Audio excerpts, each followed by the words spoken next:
Bien, ce matin, on va bien sûr ouvrir, on est rendu à l'étape d'ouvrir la parole de Dieu. Puis, quoi de mieux que de commencer avec ce qu'on appelle une bonne tranche de pain de nourriture, que notre psaume 119. Ça fait qu'on va laisser le soin à notre frère Michel, le bien-aimé, de nous lire ce passage de Psaume 119, versets 161 à 168. À toi, Michel.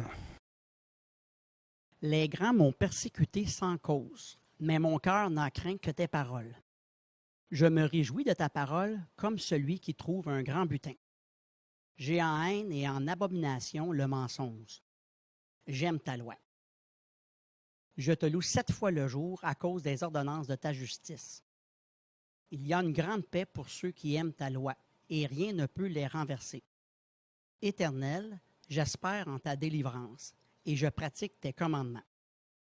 Mon âme observe tes témoignages, et je les aime d'un grand amour. J'observe tes commandements et tes témoignages, car toutes mes voies sont devant toi. Amen. Merci, merci Michel pour nous avoir lu ce passage-là qui est tellement solide pour la parole de Dieu, l'amour de sa parole.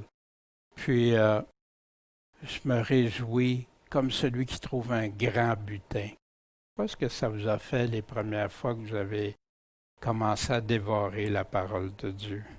Comme un trésor que tu viens de trouver, que tu te réjouis, puis tu dis « Wow! J'en veux encore! » Puis, bien, merci Michel de nous avoir lu ce passage. Ce matin, on va poursuivre dans la révélation de Jésus-Christ, ce qui est appelé l'Apocalypse, souvent le mot grec. Et ce matin, on va voir le chapitre 12. On va voir la femme, on va voir le dragon. Qu'est-ce que c'est? Démystifier ça, puis regardons ça. La parole va nous répondre, je crois, très clairement. La semaine dernière, on avait fait la synthèse du chapitre 1 au chapitre 11, nous donner un survol, un portrait. Là, on arrive au chapitre 12 et on va regarder qu'est-ce que le chapitre 12 va nous donner comme information pour ceux qui veulent garder sa parole, parce que les temps sont proches. Mais avant, on va laisser Éric nous lire le chapitre. Or, il apparut un grand signe dans le ciel, une femme revêtue du soleil, et ayant la lune sous ses pieds, et sous sa tête une couronne de 12 étoiles. Elle était enceinte, et elle criait, étant en travail et souffrant des douleurs de l'enfantement. Il parut aussi un autre signe dans le ciel. Voici un grand dragon couleur de feu, ayant 7 têtes et 10 cornes, et sur ses têtes 7 diadèmes. Et sa queue entraînait la troisième partie des étoiles du ciel, et elle les jeta sur la terre. Puis le dragon s'arrêta devant la femme qui allait accoucher, afin de dévorer son enfant quand elle aurait enfanté. Or, elle enfanta un fils qui devait gouverner toutes les nations avec un sceptre de fer. Et son enfant fut enlevé vers Dieu et vers son trône. Et la femme s'enfuit dans un désert, où Dieu lui avait préparé un lieu, afin qu'elle y fût nourrie pendant 1260 jours. Alors il y eut un combat dans le ciel. Michel et ses anges combattaient contre le dragon, et le dragon combattait avec ses anges. Et ils ne furent pas les plus forts, et leur place ne leur retrouva plus dans le ciel. Et le grand dragon, le serpent ancien, appelé le diable et Satan, celui qui séduit tout le monde, fut précipité sur la terre, et ses anges furent précipités avec lui. Puis j'entendis dans le ciel une grande voix, qui disait « Maintenant sont venus le salut et la force, et le règne de notre Dieu, et la puissance de son Christ. Car l'accusateur de nos frères, qui les accusait jour et nuit devant la face de notre Dieu, a été précipité. Ils l'ont vaincu par le sang de l'agneau et par la parole à laquelle ils ont rendu témoignage. Ils n'ont point préféré leur vie à la mort. C'est pourquoi réjouissez-vous, cieux et vous qui y habitez. Malheur à vous, habitants de la terre et de la mer, car le diable est descendu vers vous en grande fureur, sachant qu'il n'a peu de temps. Or, quand le dragon vit qu'il avait été précipité en terre, il poursuivit la femme qui avait enfanté le fils. Mais 2 ailes du grand aigle furent données à la femme pour qu'elle s'envolât au désert et son lieu où elle fut nourrie un temps et des temps et la moitié d'un temps, loin de la présence du serpent. Et le serpent et sa gueule lança de l'eau comme un fleuve après la femme afin qu'elle fût entraînée par le fleuve. Mais la terre secourut la femme, et la terre ouvrit son sein et engloutit le fleuve que le dragon avait lancé de sa gueule. Le dragon s'irrita contre la femme et s'en alla faire la guerre au reste de sa postérité, qui gardent les commandements de Dieu et qui ont le témoignage de Jésus-Christ. Et je me tins debout sur le sable de la mer. Bien, merci Eric de la lecture. Quand on entend ça ou on voit ça, wow! Il y a plein d'images dans ça. Quelqu'un qui laisserait son imagination l'entraîner pour aller loin. Mais on va regarder parce que Dieu nous a laissé des témoins, des paroles sur lesquelles on peut aller comprendre qu'est-ce qui nous est dit ici. Les chapitres 12, 13 et 14 sont intimement liés ensemble. Ils vont aborder les derniers 3 ans et demi. Et on va regarder ça dans la suite des choses. Mais juste avant de débuter, le chapitre 12 va nous parler de la précipitation du malin et ses anges sur la terre, qui est en grande colère contre Israël puis les chrétiens. Le chapitre 12, c'est ce qu'on va regarder ce matin ensemble. Le chapitre 13 va nous donner des précisions, qui a commencé à parler au chapitre 2, mais il va donner des précisions des puissances à l'œuvre pendant ces 42 mois-là, ou ces 3 ans et demi-là, ou 1260 jours. Voilà, c'est là qu'on va apprendre sur les bêtes, la grande tribulation, qui va la faire, comment ça va se faire, l'abomination, puis la marque de la bête, le 666. Le chapitre 13 va nous le donner. Puis il va se poursuivre dans le chapitre 14, justement par rapport à ceux qui vont accepter la marque de la bête, des avertissements, l'Évangile qui va être proclamé partout. Tout le monde va être averti, on ne prend pas cette marque-là. Puis le retour du Seigneur. Fait que, voyez-vous, du chapitre 12 à 14, une synthèse de plein d'événements qui vont se produire, mais à la toute fin. On va regarder ça ensemble. Chapitre 12, verset 1. Or, il parut un grand signe dans le ciel. L'apôtre a vu une femme revêtue du soleil et ayant la lune sous ses pieds, puis sur sa tête une couronne de 12 étoiles. Qu'est-ce que ça peut vouloir dire? On va regarder où on retrouve ça dans la Bible, quelque chose qui pourrait être une correspondance. Parce que si on reste juste au premier sans développer, il y en a qui mettent une femme sur un globe avec 12 étoiles autour et tout ça. Est-ce que c'est ça? Non, c'est pas ça, clairement. Il y a un seul médiateur entre Dieu et les hommes. Il n'y en a pas d'autre. Mais voici ce qui est arrivé à Joseph quand il y a eu un songe. Puis là, il a été le raconter à ses frères. Mais ses frères l'haïssaient parce qu'ils étaient jaloux de lui. Puis on va voir à cause de son père qu'il préférait. Il dit, j'ai eu encore un songe, c'est son deuxième rêve. Voici le soleil, la lune et les 11 étoiles se prosternaient devant moi. Qu'est-ce que ça représente ici? Le soleil, la lune, les 11 étoiles. Lui est la 12e étoile ici. Il a raconté ça à son père et à ses frères. Puis son père l'a réprimé. Puis qu'est-ce que c'est que ce songe que tu as eu? Faut-il que nous venions, moi, ta mère, tes frères, nous prosterner à terre devant toi? Puis ses frères ont eu l'envie contre lui, mais son père a gardé le souvenir de ces choses-là. Voici. Israël. Où ça commence, Israël? Ah, Israël qui est Jacob.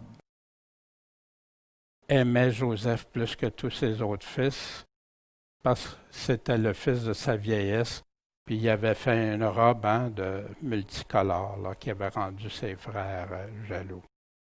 Jacob, plus loin au chapitre 49, a appelé ses fils.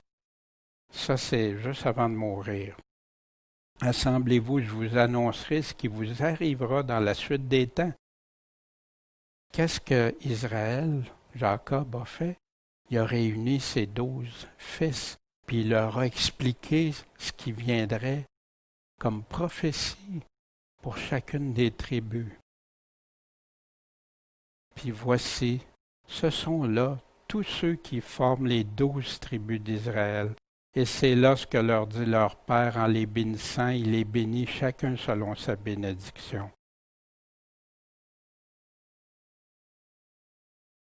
Israël, le Père, qui représente le soleil, la lune, qui était sa mère, parce que c'était ça le rêve qui était pour venir se prosterner, puis les 12 étoiles, les 12 autres. Mais les tribus, les 12 tribus, sont importants pour Dieu. Vous vous souvenez, les 144 000, hein?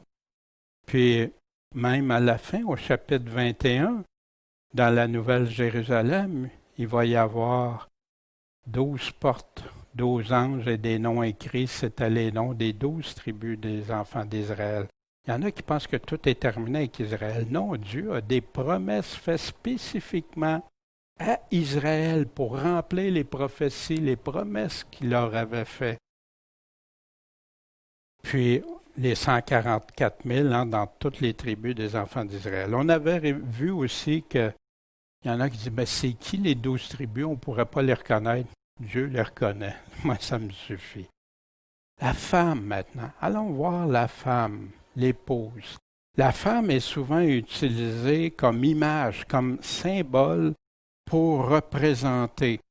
Si vous vous souvenez dans Osée, Dieu avait même pris cette image-là dans Osée, pour établir Israël, qui était la femme, puis Osée avait pris une femme qui se prostituait pour montrer comment Israël faisait, que ça déplaisait Dieu, comme le prophète, sa femme qui le trompait. Wow!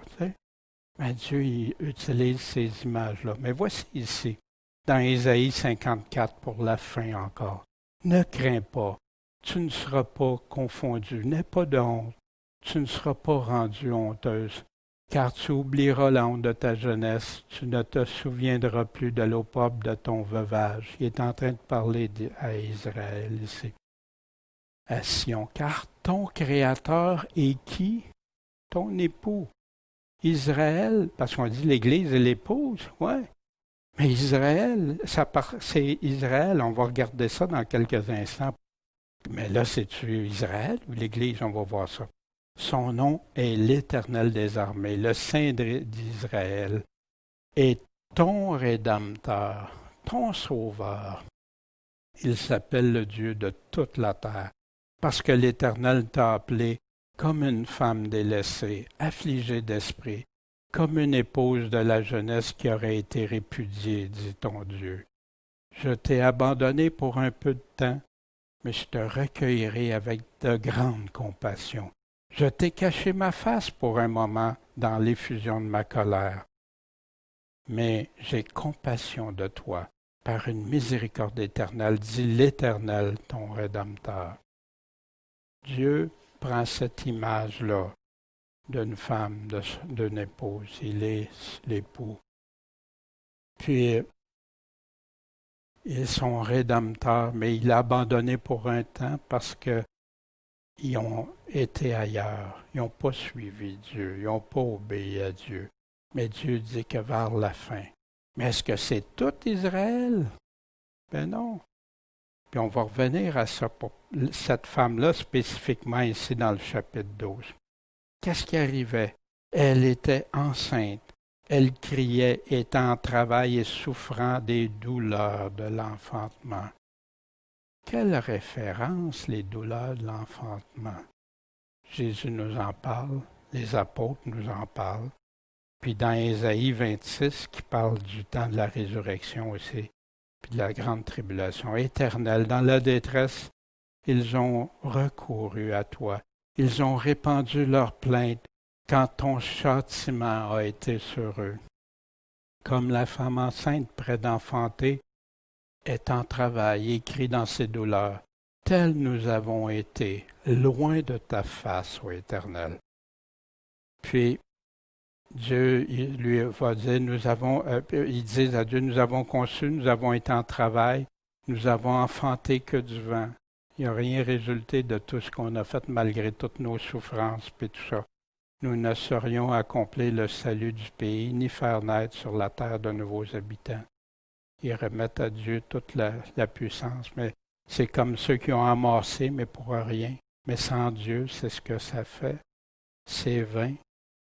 Mais ici, des douleurs de l'enfantement. En passant, les douleurs de l'enfantement qui est une image pour les temps difficiles de la fin. Ici, dans Ésaïe 13, le jour de l'Éternel est proche. Il vient comme un ravage fait par le Tout-Puissant. Les mains deviennent lâches, tout cœur d'homme. Vous vous souvenez, on avait vu ça au retour de Jésus-Christ. Ils sont dans l'épouvante, saisis de douleur, d'angoisse. Ils souffrent comme une femme en travail. Ils se regardent l'un l'autre avec stupeur. La pâleur de la flamme. Voici le jour de l'Éternel arrive, jour cruel, jour de fureur et d'ardente colère, qui réduira le pays en désolation, puis exterminera les pécheurs. Quand est-ce que ça se produit, ça? On va voir l'image aussi, la femme. Si l'Église, parce qu'il y en a qui croient que la femme qui est décrite là, c'est l'Église, puis il y en a qui disent c'est Israël. On va regarder qu'est-ce qui peut nous aider à éclaircir ça, ça ne sera pas long. Mais il va nous donner un autre signe dans le ciel, son deuxième signe. Il a vu une femme qui apparaît, puis qui, avec la description, puis qui est en douleur, qui est dans la douleur de l'enfantement. Il souffre. Il y a un autre signe dans le ciel. Voici un grand dragon, couleur de feu ou rouge, ou ayant 7 têtes et 10 cornes, et sur ces têtes, 7 diadèmes. Qu'est-ce que ça veut bien représenter? Partons au début d'aller régler pour le grand dragon, pour être sûr qu'il n'y a aucune... La Bible répond toujours à la Bible. Le grand dragon, le serpent ancien, appelé Diable et Satan. Fait qu'il ne peut y avoir aucune confusion, c'est quoi ce grand dragon-là, c'est clair et net. Mais ça va revenir au chapitre 17 aussi. Il m'a transporté en esprit dans un désert et j'ai vu quoi? Une femme assise sur une bête de couleur écarlate. Il n'est pas en train de parler de la même femme, c'est une autre femme. Puis quand on sera rendu au chapitre 17-18, on va éclaircir ça hors de tout doute. Elle est assise sur une bête de couleur écarlate, couleur feu, couleur rouge, pleine de noms de blasphème, puis ayant 7 têtes et 10 cornes.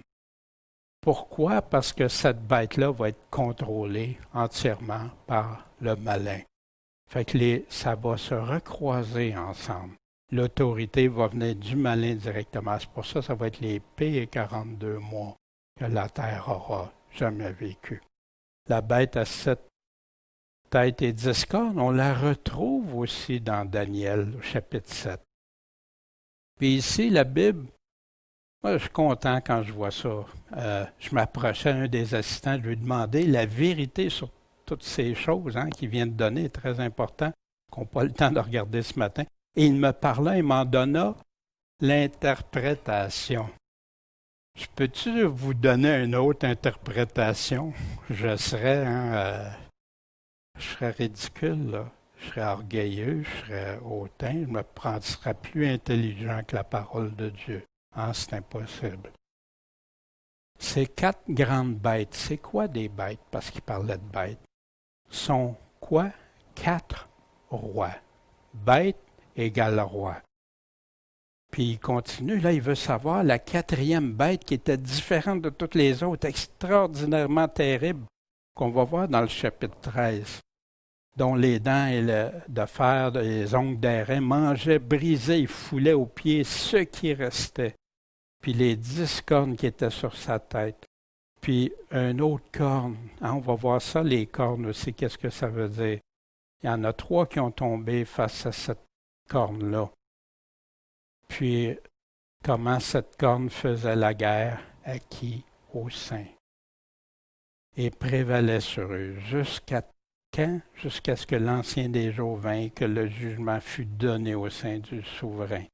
Puis que le temps arriva où les saints entrèrent en possession du royaume, en plein ce que l'Apocalypse 20 nous parle, dans le millénium. Ici, comme texte parallèle, bien sûr, la Bible nous répond, c'est quoi les bêtes, c'est quoi les cornes, etc. On ira voir, les cornes, il va nous parler. On revient à la femme assise sur une bête écarlate, cette tête et 10 cornes. Hein? Encore là, le texte va nous dire, c'est ici quoi? L'intelligence qui a de la sagesse. Tu vas avoir l'intelligence, la sagesse, Dieu va te la donner, elle est là. Les 7 têtes sont 7 montagnes sur lesquelles la femme est assise, géographiquement. Ce sont aussi 7 rois. Tantôt, roi, royaume. Ben, un roi sans royaume, ça ne marche pas, puis un royaume sans roi, ça ne marche pas. C'est pour ça que des fois, le texte, faut pas...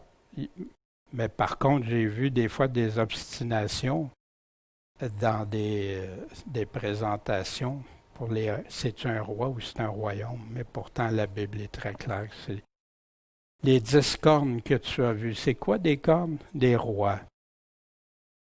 Ils n'ont pas reçu, puis il va nous parler, puis il va nous dire. Fait que la Bible va nous donner toutes les réponses qu'on a besoin pour comprendre. C'est pas du fantastique mystérieux. Les images qu'il prend sont là pour nous donner du concret. Comprendre. Bête, c'est une puissance, c'est un royaume. Mais la bête, ça prend un chef pour le royaume. Les cornes, des têtes, des dirigeants, des rois. Puis c'est intéressant parce qu'il utilise le symbole, la femme sur la bête. Ça, ici, c'est une bête avec une femme, une sculpture. C'est au Conseil des ministres de Bruxelles, en Belgique. Mais il y en a plein. L'Europe se sert de ce symbole-là de la femme sur une bête. Ça, c'était dans le Time Magazine, hein, la femme sur la bête avec les étoiles, hein, puis tout ça.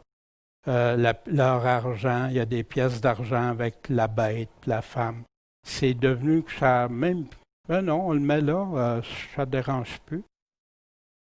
On reviendra à ça quand on sera rendu dans ces chapitres-là.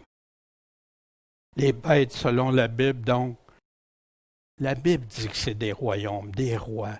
Les bêtes, ça illustre les royaumes, la force, la puissance, les dangers dans ce cas ici. Des rois, des royaumes, des puissances. Des têtes, c'est quand il parle des dirigeants. Les montagnes aussi, qui sont l'endroit géographique, mais aussi ça représente 7 rois. Des diadèmes, des couronnes, c'est ça qui représente qui ont reçu l'autorité. Vous vous souvenez, le cavalier sur le cheval blanc, dans le premier saut, hein, il a reçu une autorité. On va le voir dans le chapitre 13 aussi. Le danger spiritualisé, chercher un sens spirituel à tout prix, ben c'est ça, au mot bête ou d'autres mots, c'est ça qui ouvre toutes sortes d'interprétations. Fait il reste dans l'allégorie, dans différentes choses, au lieu de dire, mais la Bible va me le dire, c'est quoi? La Bible va me l'expliquer. Fait que c'est ça des fois qui fait. C'est au lieu de rester dans ce que l'image représente concrètement, ben ça déborde, ça va beaucoup plus loin. Puis quand on va plus loin, ça veut dire que parce que j'irai plus loin, j'aurai plus d'intelligence que la parole de Dieu? Ben non. Fait, et sa queue au grand dragon a entraîné la troisième partie des étoiles du ciel.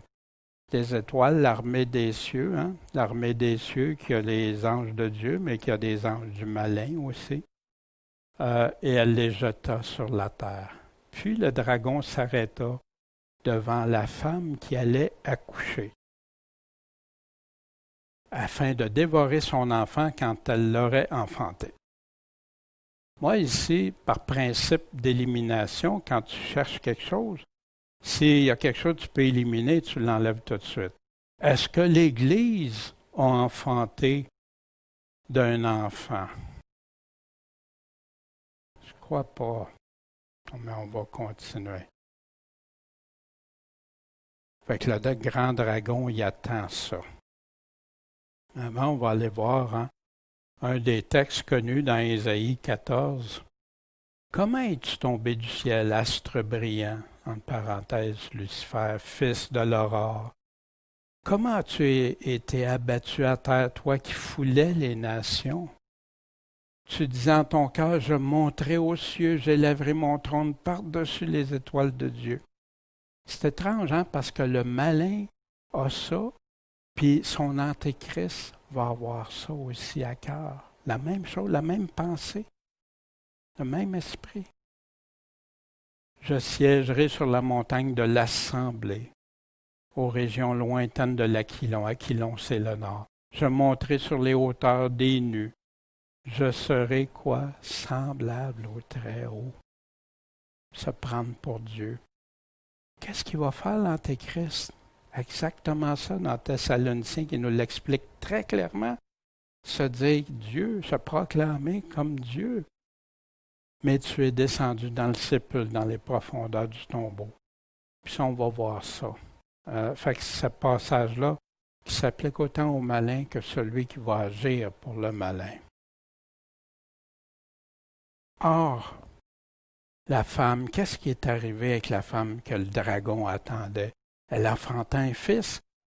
Puis ce fils-là, il devait faire quoi? Gouverner toutes les nations avec un sceptre de fer. Mais qui ça peut bien être? Hein? Et son enfant fut enlevé vers Dieu et vers son trône.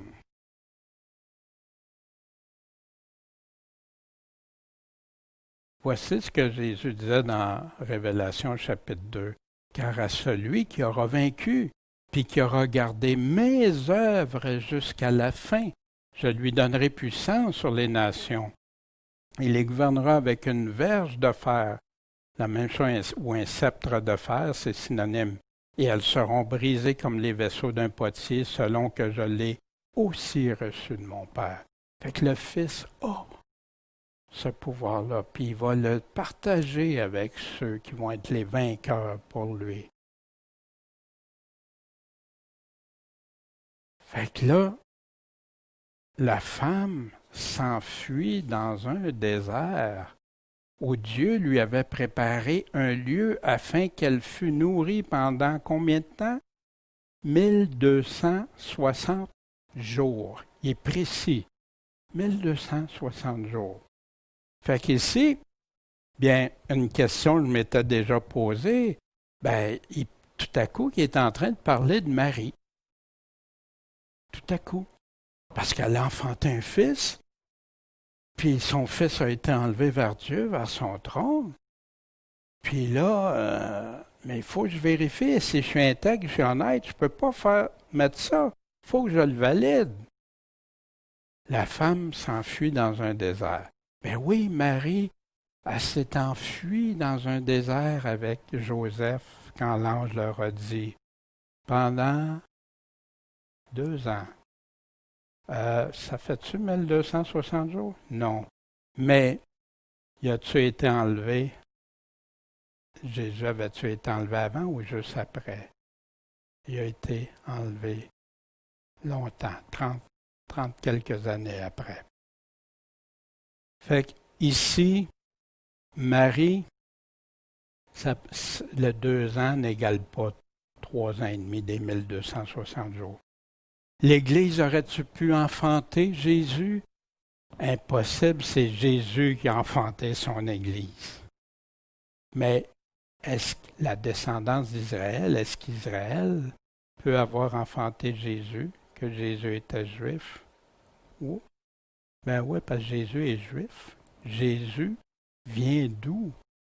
Jésus vient d'Israël, promis, le silo qui viendra, un prophète comme moi, Moïse disait, et tout ça, qui descend de la descendance d'Israël, la descendance de Jacob, la descendance de tout ça.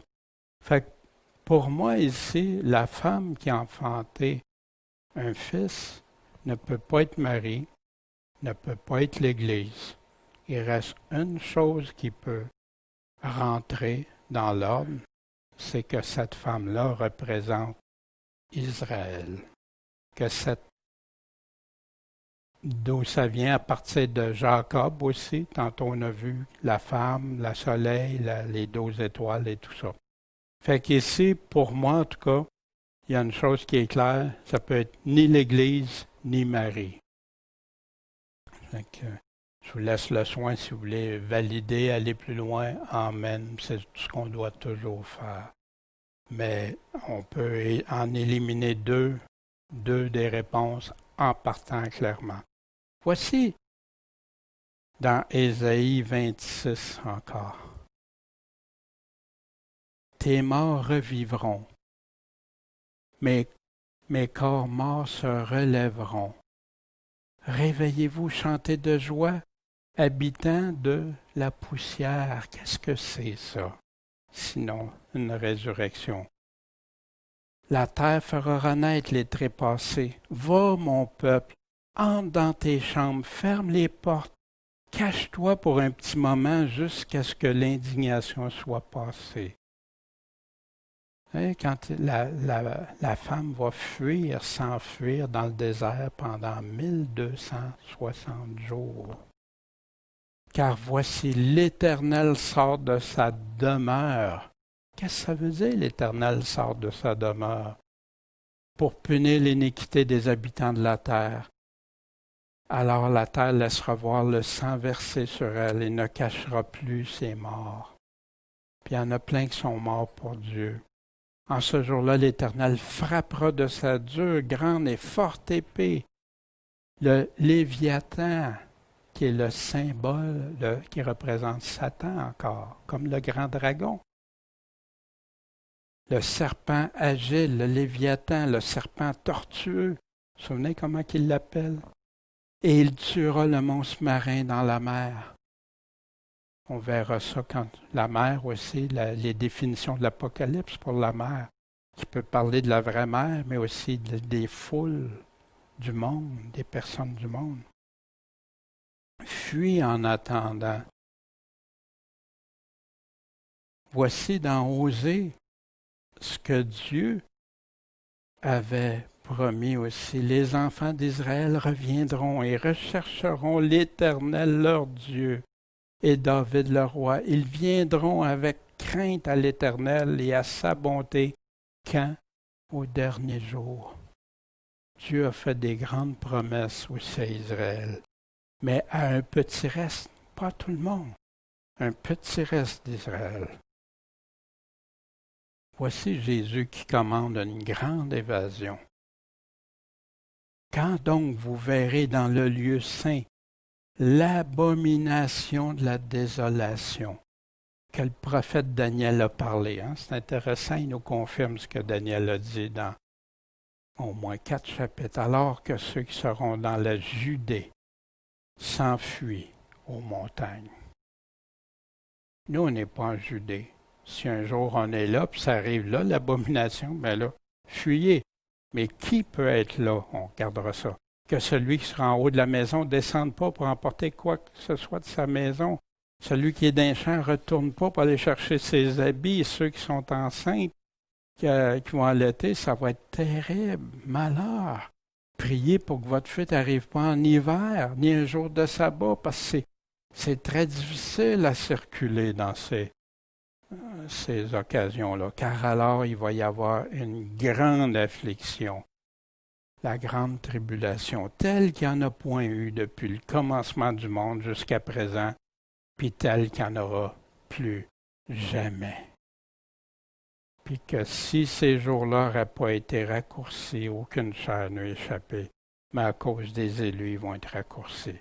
Puis Dieu nous dit que le maximum, c'est 1260 jours, 42 mois maximum. Puis ça, c'est Jésus qui commande. Mais qui va être en Judée, à Jérusalem? Les 144 000, ça aurait-tu du sens, des 12 tribus d'Israël, qui seraient là en train de prêcher l'Évangile? Y a-t-il des chrétiens? Ben oui, les 140 000 seront chrétiens parce qu'on va être scellés de l'Esprit de Dieu. Tu ne peux pas dire ça si tu n'as pas le sceau de Dieu. Mais ça va être un petit reste. La Bible est claire sur ça. Dans Ésaïe, voici ce qu'il dit. Il y aura un chemin pour le résidu de son peuple, qui sera demeuré de reste en Assyrie, comme il y en a eu pour Israël au temps qui est sorti, vous vous souvenez, du pays d'Égypte. Tu diras en ce jour-là, Éternel, je te célébrerai. Pourquoi? Parce que tu étais fâché contre moi. Ta colère s'est apaisée, tu m'as consolé. Voici le Dieu fort et ma délivrance. J'aurai confiance et je ne serai pas effrayé, car l'Éternel est ma force et ma louange. Il a été mon sauveur, mon rédempteur, et vous puiserez des fontaines de cette délivrance des eaux avec joie. Puis, ils continuent, ils vont célébrer, puis raconter ses exploits. Mais Dieu promet des choses extraordinaires. Puis, il y a un chemin de fait, fuite dans le désert. Voici dans Romains ce que Paul dit de Romains 9, 27, 28. Isaïe s'écrit aussi au sujet d'Israël. Quand le nombre des enfants d'Israël égalerait le sable de la mer, seulement un petit reste sera sauvé, car le Seigneur consumera et abrégera l'affaire avec justice. Le Seigneur fera une grande diminution sur la terre. Est-ce que c'est arrivé? Pas encore, on est des milliards. La terre n'a jamais été aussi peuplée. Mais ça s'en vient. Puis, il va faire un chemin. Puis, il va faire un chemin pour le reste de son peuple. Ils vont pouvoir s'enfuir aussi dans le désert. Alors, il va y avoir un grand combat dans le ciel. Il y a eu un grand combat. Michel et ses anges combattaient contre le dragon. Puis le dragon combattait avec ses anges.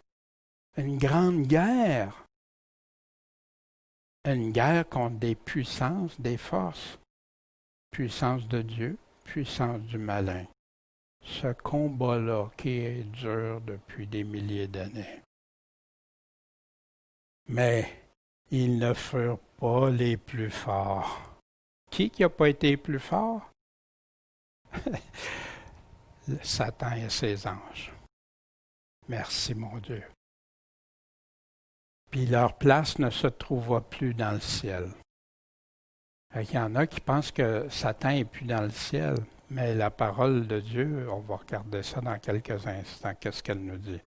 Et le grand dragon, le serpent ancien, appelé le diable et Satan, celui qui séduit tout le monde, fut précipité sur la terre et ses anges furent précipités avec lui. Tu n'as plus d'affaires ici. Tu n'as plus affaires dans le ciel, Satan, ni tes anges. Puis qu'est-ce qu'il faisait? On va regarder ça. Mais avant, voici, quand il parle de Michel, Michaël, il y a différentes appellations. Le chef, il parle ici du royaume de Perse, m'a résisté 21 jours. Mais voici Michaël, c'est qui? Un des principaux chefs Puis il est venu à mon secours. Après, acceptez Michael, votre chef. Fait que principal chef se lèvera, en ce temps-là, se lèvera Michael, le grand chef, qui tient ferme pour les enfants de ton peuple. Ce sera un temps de détresse tel qu'il n'y en a pas eu depuis qu'il existe des nations. Jusqu'à ce temps-là, hein, ça nous ramène nous à grande tribulation. Puis ton peuple échappera, savoir quiconque sera inscrit dans le livre. Puis plusieurs qui dorment dans la poussière de la terre se réveilleront, les uns pour la vie éternelle, les autres pour l'opprobre et l'infamie éternelle. On voit que Michael a un grand rôle à jouer. Maintenant, il y en a qui pensent que c'est Jésus-Christ, d'autres qui pensent que non, c'est l'archange puis Jésus. C'est pas toujours évident, puis je vais être usé de prudence dans ça. Mais Michael, l'archange ici. Archange ne veut pas, par contre, nécessairement dire ange.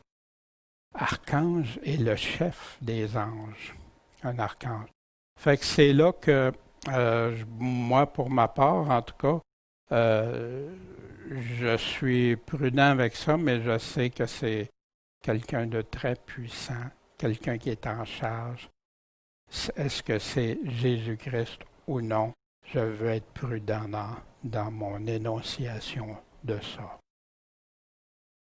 Parce que j'ai vu des gens qui utilisent Jésus est un ange, un archange, d'autres disent non, voyez-vous, puis ça a amené plein de polémiques puis des choses. Mais je sais que la parole de Dieu dit vrai. Puis quand ça va arriver, on va le connaître, on va le savoir. Toute la vérité sur ça. Puis j'entendis dans le ciel une grande voix qui disait « Maintenant sont venus le salut et la force et le règne de notre Dieu et la puissance de son Christ. » Pourquoi? Parce que l'accusateur de nos frères qui les accusait jour et nuit devant la face de notre Dieu a été précipité. Satan nous accuse continuellement, mais on a un avocat, on a quelqu'un qui prend notre défense. Merci Seigneur. Puis, voici pourquoi, il y en a qui pensent que ça réfère au temps de Jésus. Voici pourquoi je n'abonde pas dans ce sens. Souvenez pour l'armure du chrétien, car ce n'est pas contre la chair et le sang qu'on a à combattre, à se battre, mais contre les principautés, contre les puissances, contre les princes des ténèbres de ce siècle, et contre les puissances spirituelles de la méchanceté qui est où? Dans les lieux célestes. Est-ce que ça peut être autre chose que Satan, la méchanceté, la puissance spirituelle de méchanceté? C'est sûrement pas serviteur de Dieu, hein? C'est sûrement pas les anges de Dieu. Fait que pour moi, l'accusateur est encore là. Mais il va être précipité, comme la Bible nous dit, juste avant les derniers 3 ans et demi. C'est là que sa colère va se dérouler. Il va attaquer comme il n'a jamais attaqué. Puis, ils ont vaincu comment? Par le sang de l'agneau, puis par la parole à laquelle ils ont rendu témoignage. Ils n'ont pas préféré leur vie à la mort. Ça revient continuellement dans l'Apocalypse. Mais pas juste dans l'Apocalypse. Jésus a dit ces choses-là dans tout son évangile. Si tu n'es pas prêt à mourir, prends ta croix. Si tu n'es pas prêt à mourir, tu ne me préfères pas. Tu préfères ta vie. Pas de place pour toi. Tu ne peux pas être son disciple. Mais Jésus nous a dit qu'il nous avertit de toutes ces choses-là, parce que ça peut faire peur. Ben oui, la chair, hein, elle ne veut pas ça. Mais Dieu a dit, écoutez, c'est ça qui va arriver. Puis il y en a qui croient que c'est la colère de Dieu. Non, c'est la colère du malin qui va se dérouler. Mais je vous ai dit ces choses afin que vous ayez, quoi? La paix en moi. Pas la paix dans le monde, pas les affaires du monde, en moi. Vous aurez des afflictions ou tribulations dans le monde. Mais ayez bon courage, j'ai vaincu le monde. J'ai souffert, mais je l'ai vaincu le monde. Ils n'ont pas préféré leur propre vie. On voit ça dans l'Apocalypse au chapitre 6-9, hein, quand on a vu le 5e source, ceux qui avaient été tués pour la parole de Dieu, le témoignage qu'ils avaient maintenu. Dans chapitre 7, on avait vu ceux qui sont venus de la grande tribulation. Cette grande tribulation qui va durer 42 mois. Mais là, au chapitre 7, on les voit qui sont rendus là. Fait que c'est pour ça l'Apocalypse ne peut pas être chronologique du début à la fin, comme certains pensent. Quand ils auront achevé de rendre leur témoignage, la bête qui monte de l'abîme, ça aussi on verra ça, leur fera la guerre. Les vaincra et les tuera.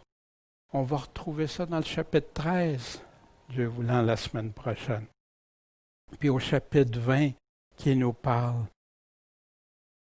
quand il va donner le pouvoir de juger, le sceptre de fer. Je vis aussi des âmes de ceux qui avaient été décapités pour le témoignage de Jésus et pour la parole de Dieu, et ceux qui n'avaient pas adoré la bête ni son image, qui n'avaient pas pris sa marque sur leur front.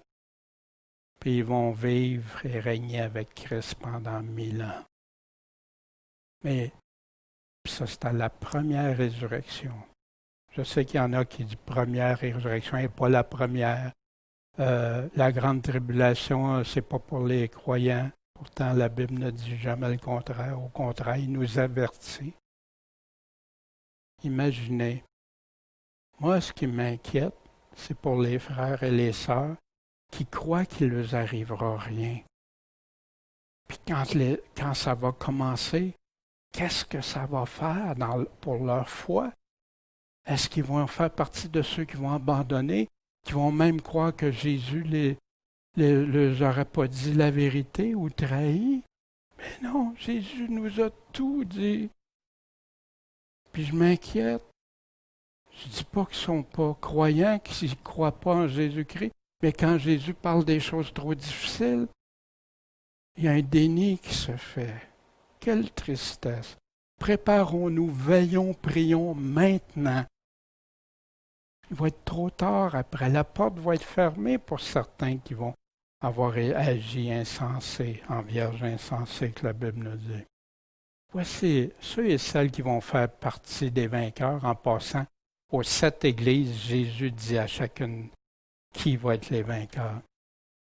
Voici Romains 8, ce que Michel nous a converti en beau chant. Qui sera celui qui condamnera?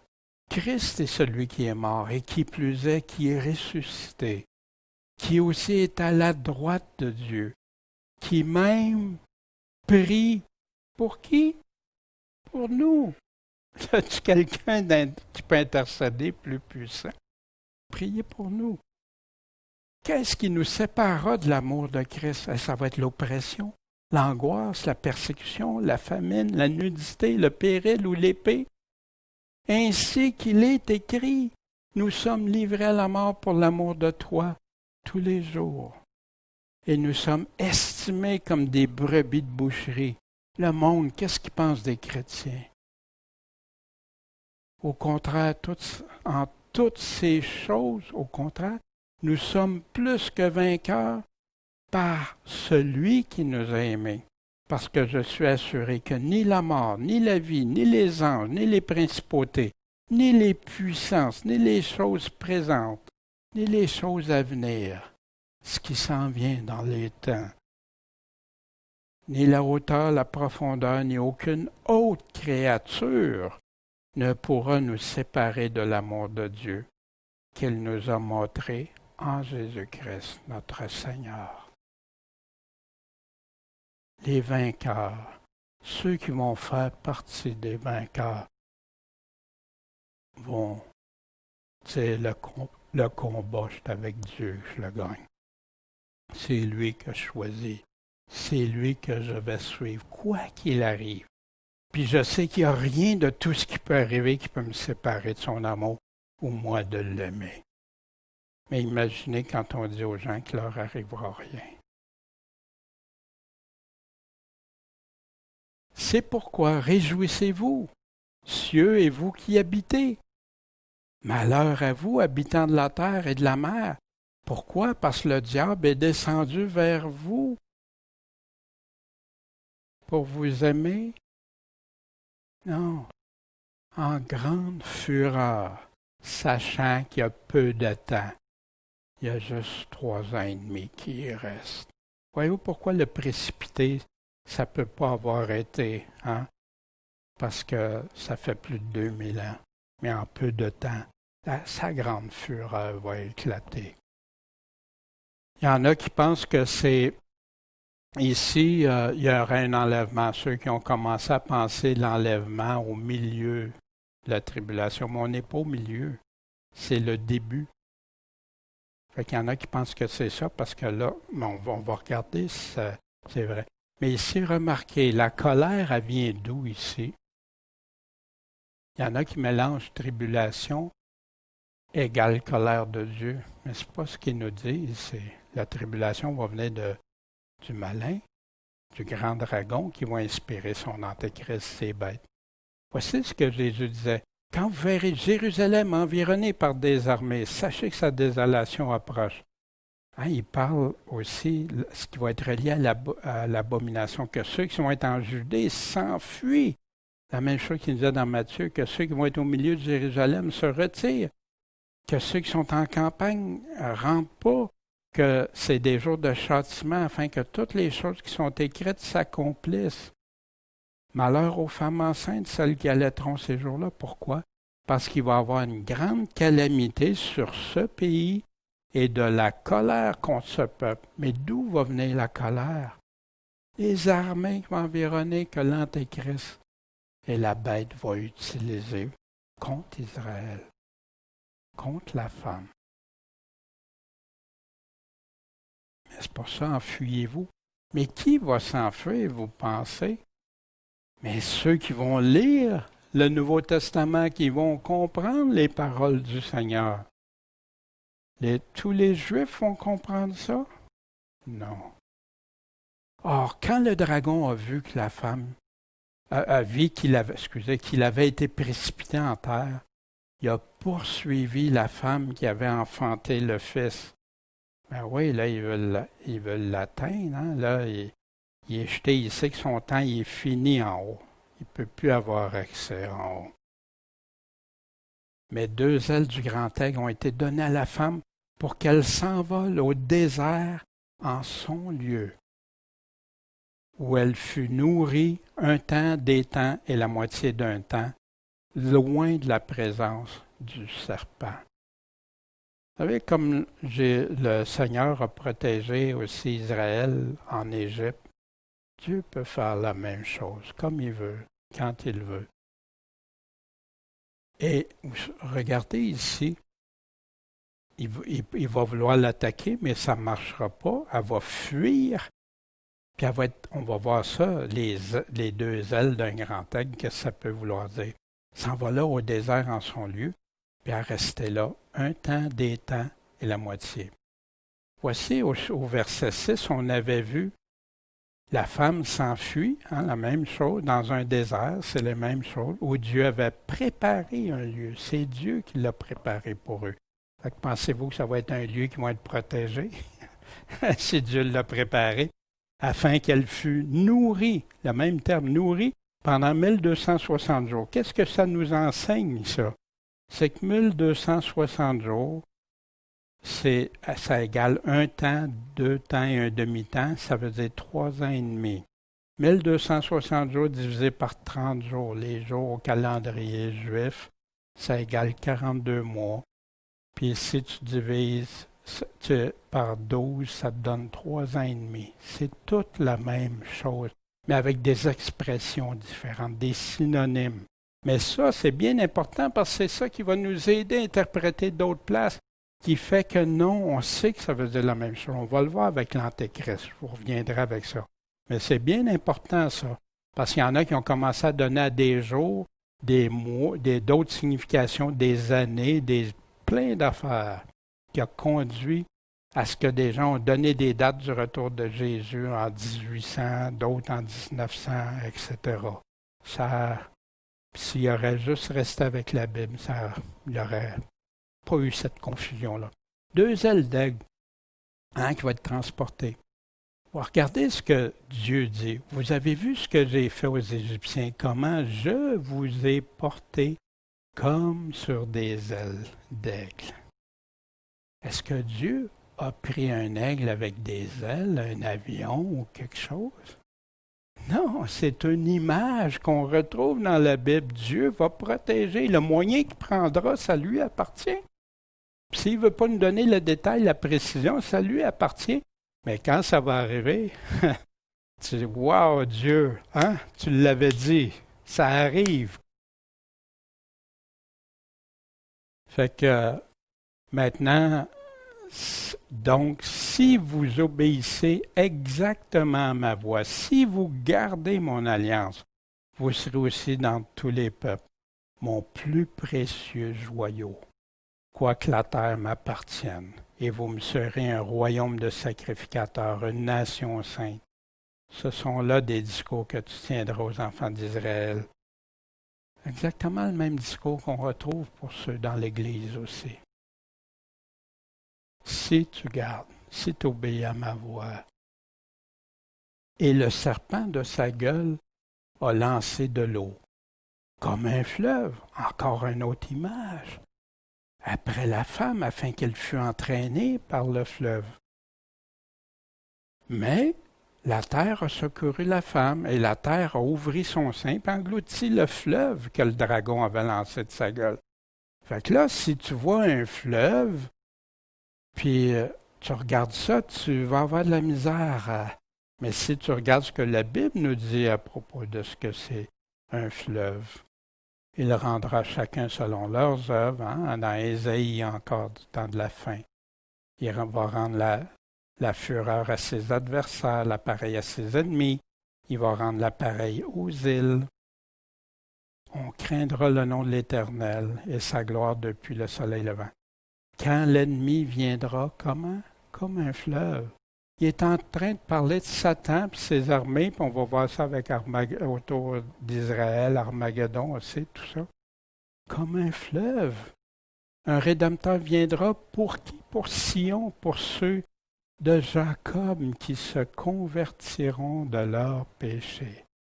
C'est juste un petit reste parce que la majorité d'Israël, malheureusement. Puis il dit qu'il va les épurer, qu'ils vont être Puis, quand il dit quand l'adversaire viendra comme un fleuve, le Rédempteur viendra pour Sion, pour ceux de Jacob qui se convertiront de leurs péchés, dit l'Éternel. Dans Ésaïe, au chapitre 59. La terre qui s'est ouverte, hein, dans la révolte de Corée, ceux qui avaient commencé à murmurer contre Moïse, Aaron et tout ça, puis il dit, comment ça, vous n'êtes pas plus important que nous autres? Mais Dieu avait choisi Moïse pour les conduire. Dieu avait dit Moïse à Aaron. Mais là, ils ont critiqué, puis en plus, ils faisaient de l'idolâtrie. Fait que, mais Moïse dit, si l'Éternel crée un cas tout nouveau et que la terre ouvre sa bouche et les engloutisse avec tout ce qui leur appartient, qu'ils descendent tout vif dans le gouffre, alors vous saurez que ces hommes-là ont irrité par mépris l'Éternel. Puis qu'est-ce qui est arrivé? Il arriva aussitôt qu'il eut achevé de dire toutes ces paroles, la terre qui était sous eux se fendit, comme la montagne des Oliviers va se fendre aussi au retour de Jésus. Et la terre ouvrit sa bouche, les engloutit avec leurs tentes, tous les hommes qui étaient à Corée et tous leurs biens. Ils descendirent donc tout vifs dans le gouffre, eux et tous ceux qui étaient avec eux. La terre les couvrit et ils périrent au milieu de l'assemblée. Des avertissements, hein, comme Paul dit que ça a été écrit pour nous donner des exemples pour pas qu'on tombe dans les mêmes pièges. Fait que quand il dit le fleuve, il va ouvrir la terre, ben l'armée qui envoie, la terre va s'ouvrir aussi. Le dragon. Fait que là, ceux qui pensaient que c'était l'enlèvement, pour certains, bien, le dragon s'irrita contre la femme, mais il s'en alla faire la guerre au reste de sa postérité, qui gardent les commandements de Dieu puis qui ont le témoignage de Jésus-Christ. Fait que ça peut-tu être Israël, Israël physique, Israël nation? Non, c'est le reste, son petit reste. Parce que les Juifs demandent à des Juifs, il y en a très peu qui sont convertis maintenant au christianisme. Alors que le début de l'Église, c'était juste des Juifs pendant les environ les 15 premières années. Soyez sobre, veillez. Hein? Il va s'irriter, votre ennemi rôde. Pierre qui a écrit ça pendant les persécutions de Néron, cherchant qui il pourra dévorer le dragon. Résistez-lui étant ferme dans la foi. Laisse-toi pas tomber, sachant que vos frères qui sont dans le monde souffrent les mêmes afflictions. Or que le Dieu de toute grâce qui nous a appelés à sa gloire éternelle en Jésus-Christ, après que vous aurez souffert un peu, il se faisait torturer. Mais un peu, pourquoi? Parce que, comparé à la vie éternelle, c'est un peu ça. À lui soit la gloire et la force au siècle des siècles. Amen. C'est lui qui a la force. C'est lui qui fait qu'il y en a qui ont chanté malgré tout ça, qui étaient le cœur joyeux en paix. La paix qui surpasse toute intelligence. Parce qu'ils avaient choisi Dieu avant. La circoncision n'est rien. Fait qu'il y en a qui disent, gardez les commandements de Dieu. Fait que ça, c'est un autre évangile. Parce que Paul, il parle d'un autre évangile aussi. Mais il n'y a pas d'autre évangile, mais il y en a qui disent qu'il y aurait un autre évangile. Fait que ça doit être... Ils gardent les commandements de Dieu, fait que ça, il faut que ce soit nous autres. On n'a pas à faire ça comme chrétiens. Ah oui, on va regarder ça. La circoncision n'est rien. La circoncision, c'est rien. Mais l'observation des commandements de Dieu est tout. Qui dit ça? Paul. Hein? Ben non, si je veux garder les commandements de Dieu, je vais être sauvé par mes œuvres. Non, tu es sauvé pour faire les œuvres de Dieu. Garder ses commandements, marcher dans sa justice. Qui garde les commandements?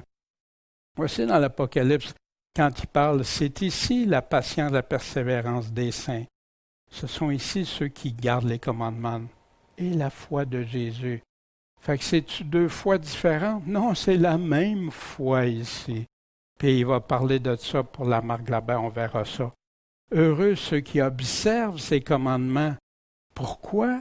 Observer pour avoir droit à l'arbre de vie puis d'entrer dans les portes de la Nouvelle Jérusalem. Celui qui a mes commandements et qui les garde, c'est celui-là qui m'aime. On le voit souvent, mais je me tanne jamais de le dire parce que j'ai entendu tellement de choses différentes de ça. Et celui qui m'aime sera aimé de mon Père, je l'aimerai, je me ferai connaître à lui. Celui qui ne m'aime pas, il ne garde pas mes paroles. Puis mes paroles, ça vient de Dieu. Celui-ci est mon Fils bien-aimé. Écoutez-le. Par ceci, on sait que nous l'avons connu. Pour comment? Si nous gardons ses commandements. Celui qui prêche, non, tu vas être sauvé, puis tu vas être sauvé par tes œuvres parce que tu obéis à ses commandements. Tu penses que les commandements, c'est essentiel pour ton salut. Tu penses ça, tu es perdu. Si j'ai déjà entendu ça, on m'a déjà dit ça.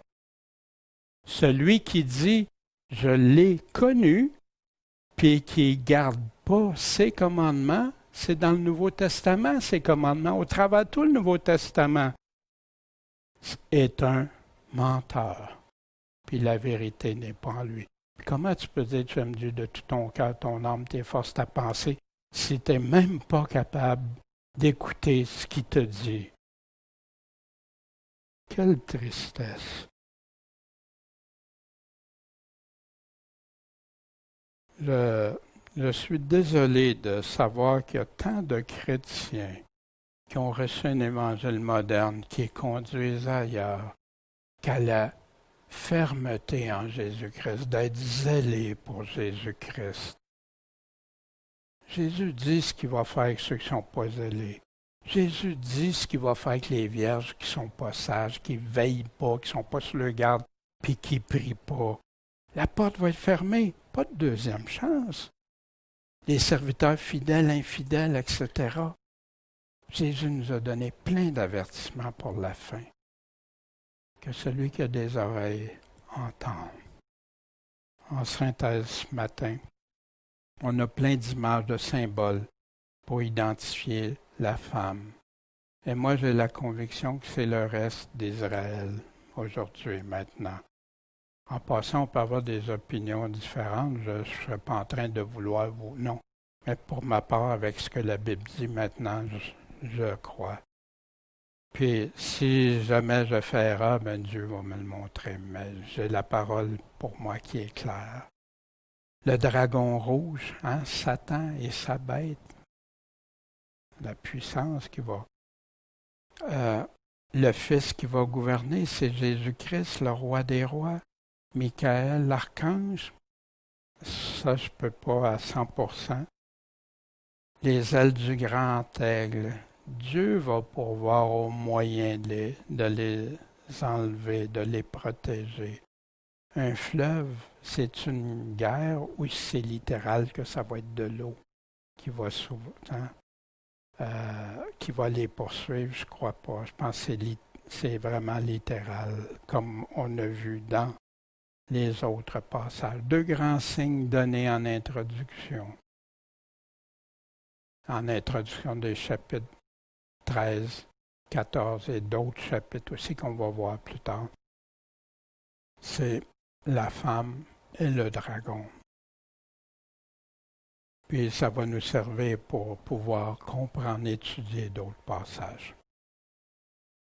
Le chapitre 12 nous parle de ce grand combat céleste qui commence dans le céleste et qui s'en vient sur le terrestre. Mais quel ennemi! Puis est-ce qu'on doit craindre plus l'ennemi? Non. Mais est-ce qu'on doit être en garde contre un ennemi pour garder le bon combat? Oui. Est-ce qu'on doit connaître l'ennemi, ses tactiques, ses choses? Oui. C'est pour ça qu'on doit garder le bouclier de la foi aussi, puis l'armure chrétienne. Puis ça mentionne qui va être vainqueur. Les forces du mal ou les forces de Dieu?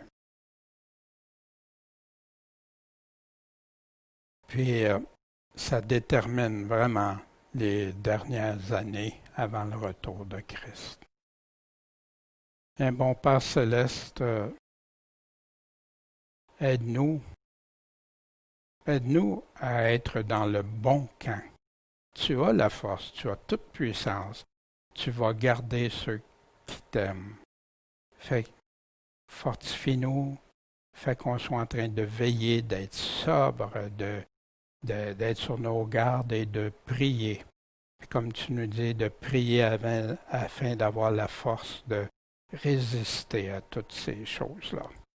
Mais Seigneur, je sais que c'est pas agréable, que beaucoup abandonnent quand ils entendent des paroles dures de ta part, Seigneur, mais c'est toi qui dis. C'est dans ce même livre que tu dis, ceux qui lisent, ceux qui écoutent, puis ceux qui gardent les choses qui sont écrites dans ce livre, Seigneur.